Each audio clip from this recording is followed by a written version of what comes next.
नमस्कार। मानव सभ्यता और शेष प्राणी नाम के इस चैनल पर आप सभी का मैं स्वागत करता हूं। जैसा कि कल मैंने आपको बताया था कि मनुष्य यदि प्राणायाम का अभ्यास करे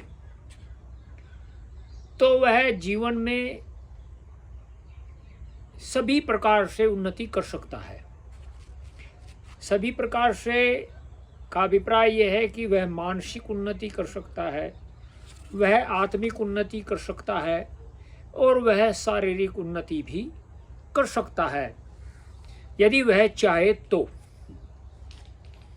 अब जो है ऐसा कैसे संभव है, तो जो मैंने बताया था एक दिन कि योग के 8 सोपान होते हैं। सोपान का अभिप्राय होता है सीढ़ियाँ। तो उन 8 सोपानों में सर्वप्रथम जो है सोपान होता है वह होता है यम। यम में आता है अहिंसा, सत्य, अस्तेय, ब्रह्मचर्य और अपरिग्रह। उसके बाद में आता है नियम। नियम में आता है सोच, संतोष, तप, स्वाध्याय और ईश्वर प्राणिधान। तो अब हम पहले जो है आता है, पहला जो यम है, यम में आती है अहिंसा। अहिंसा जो है उसका शारीरिक उन्नति से किस प्रकार से संबंध है, इस विषय में हम आज विचार करेंगे। बहुत सारे लोग होते हैं वो अनेक प्रकार की हिंसाएं करते हैं। जो हिंसा होती है वह 3 प्रकार की होती है। ये कहते हैं यद मनसा ध्यायति तद वाचा वदति, यद वाचा वदति तद कर्मणा अभिकरोति, तद कर्मणा अभिकरोति तद कर्म अभिसंपद्यते। इसका अभिप्राय ये होता है यद मनसा।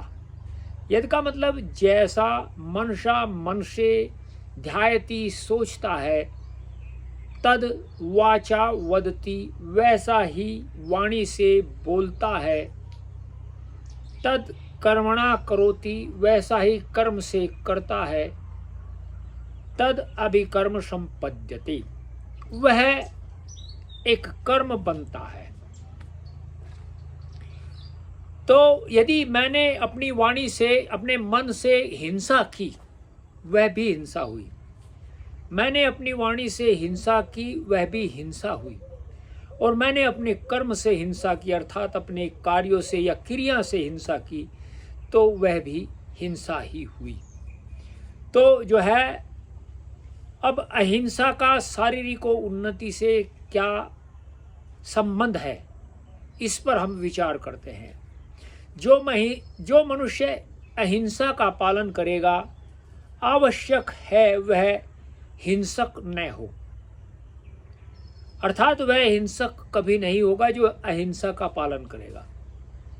हिंसा का अवलंब लेने से, अवलंब कहते हैं सहारा,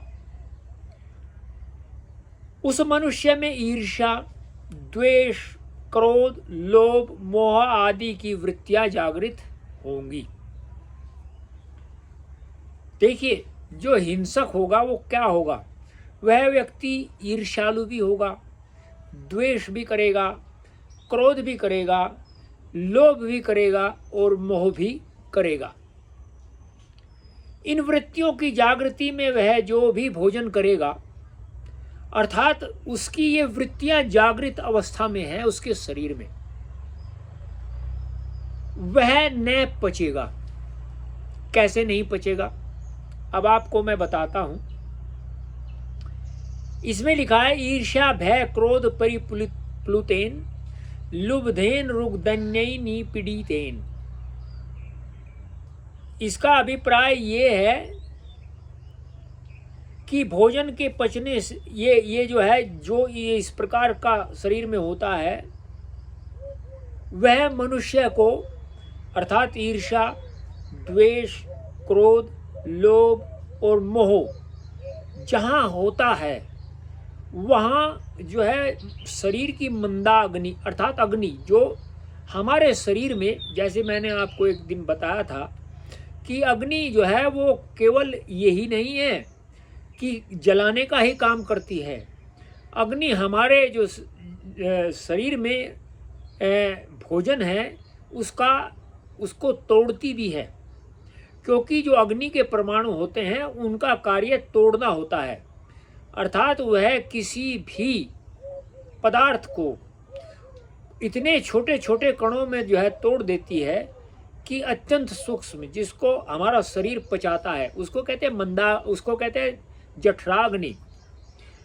यदि जठराग्नि में इस प्रकार के दोष उत्पन्न होंगे, अर्थात हमारे जो रक्त है उसमें इस प्रकार के दोष होंगे, जिसमें द्वेष होगा, ईर्ष्या होगी, लोभ होगा, मोह होगा, क्रोध होगा, तो हमारी जो अग्नि है वह मंद हो जाएगी, शरीर की पाचन अग्नि, रोग उत्पन्न हो जाएगा। तो परिणाम यह होगा कि शारीरिक उन्नति नहीं होगी। शरीर रोगी होकर अवनति अवस्था को प्राप्त करेगा, और जो शरीर है वह रोगी होकर के अवनति अर्थात वह कुछ नहीं कर पाएगा। इस प्रकार देख लिया गया कि अहिंसा का पालन करने से ही शारीरिक उन्नति होती है। तो जो अहिंसक होते हैं शारीरिक उन्नति भी वही करते हैं, जो हिंसक होते हैं वह शारीरिक उन्नति नहीं करते हैं। वह तो क्या करते हैं मैं भी नहीं जानता। इसी प्रकार बाकी यम और नियमों का विचार किया जा सकता है, अर्थात जो शेष यम और नियम है उनका विचार भी किया जा सकता है। इसी प्रकार से सत्य का विचार किया जा सकता है। इसी प्रकार से अस्तेय कहते हैं चोरी न करना, उसका विचार किया जा सकता है। ब्रह्मचर्य का अभिप्राय ये होता है कि ब्रह्म एव मने यस्य से ब्रह्म, तो जिसके मन में सदैव ब्रह्म रहता है वह ब्राह्मण कहलाता है, और जो सदैव ब्रह्म में ही विचरण करता है वह ब्रह्मचारी होता है। तो जो ब्रह्म में विचरण करता है वह संयमी होता है, अर्थात इंद्रिय संयम, उसमें अपनी शक्ति का भी संयम होता है, वाणी का भी संयम होता है, अपने विचारों का भी संयम होता है, अपने क्रियाओं का भी संयम होता है, सब प्रकार का संयम वह ब्रह्मचारी होता है। परिग्रह, उसमें होता है लोभ न करना, अर्थात किसी भी प्रकार का लोभ न करना। अब लोभ क्या होता है ये कहते लोभ जो है, यदि मेरे पास में एक वस्तु है तो मुझे उसी में ही जो है सदैव प्रसन्न रहना चाहिए। कैसी भी वो वस्तु हो सकती है, किसी को वह कैसी भी लग सकती है। फिर जैसे उसमें सोच से कहते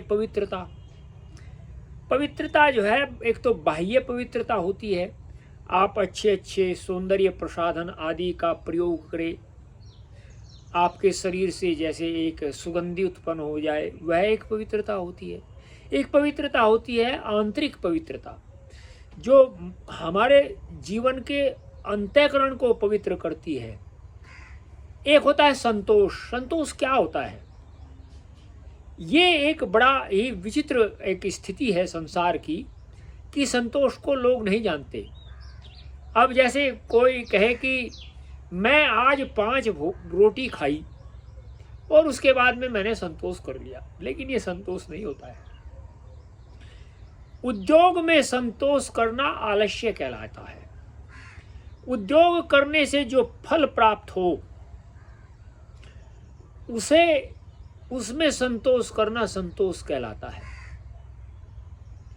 जो उद्योग करने के पश्चात यदि मैंने बहुत उद्योग किया और मुझे जिस प्रकार का भी फल प्राप्त हुआ वही मेरा संतोष है, उससे मैं सदैव प्रसन्न रहूं, वही संतोष के अंतर्गत आता है। वैसे तो सभी संतोषी अपने आप को कहते हैं। एक व्यक्ति है वो भी अपने आप को संतोषी कहते हैं। वो भले ही चाहे अपने आप को जैसे वो कहते हैं ना, एक वृत्ताकार स्थिति में बहुत प्रकार से घुमाएं, किंतु लोगों के समक्ष उनका कहना यह है कि मैं संतोषी हूँ, हमें जो प्राप्त है वह संतोष है, किंतु ऐसा नहीं होता है। संतोष तो संतोष वही होता है कि हमने उद्योग किया। कैसा उद्योग किया? कुर्वन्ने वेहे कर्माणि जिजी विशेषितम समा एवं त्वयि नान्यथे तो वस्तु ने कर्म लिप्यते नरे। हमने ऐसा कर्म किया और 100 साल तक जीने की केवल इच्छा की, कर्तव्य किया, और हमने कभी ये आकांक्षा नहीं कि हमें ये कर्तव्य यदि हम करेंगे तो ये फल प्राप्त होगा, ये कर्तव्य करेंगे तो ये फल प्राप्त होगा, और तो वह कर्म में लिप्त नहीं होता, अर्थात किसी कार्य को वह अपना कर्तव्य समझ करके करे तो वह जो है उसमें लिप्त नहीं होता। किंतु आजकल देखा जाता है कि मनुष्य कर्तव्य तो करते हैं या कर्म भी करते हैं, किंतु वह उसमें लिप्त पाए जाते हैं। जब वो लिप्त हो जाते हैं तो वहाँ संतोष नहीं होता है, वहाँ ईर्ष्या, क्रोध, काम, लोभ, मोह, ये इस प्रकार के जो है जो वृत्तियाँ हैं वो जागृत हो जाती हैं। वो मनुष्य को जो है दूसरे मार्ग पर ले जाती है, पथभ्रष्ट कर देती हैं। तो आज इतना ही, कल फिर हम मिलेंगे एक नए विषय के साथ में, नई बातों के द्वारा।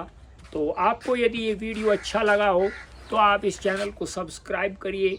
मानव सभ्यता और शेष प्राणी आप जो है इंस्टाग्राम पर भी फॉलो कर सकते हैं सत्येंद्र मलिक के नाम से, और फेसबुक पर भी। तो आपको हम कल मिलते हैं, तब तक के लिए नमस्ते।